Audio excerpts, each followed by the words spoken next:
Hi అండి, welcome back Sandhya's kitchens.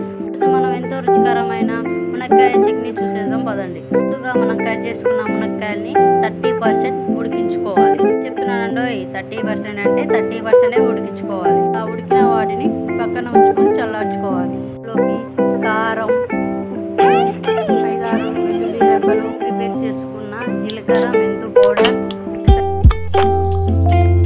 అలాగే ముందుగా ప్రిపేర్ చేసుకున్న చింతపండు గుజ్జును కూడా అందులో పోసి బాగా కలపాలి. మిశ్రమాన్ని పక్కన ఉంచుకొని తాలింపు ప్రిపేర్ చేసుకున్నాం పదండి.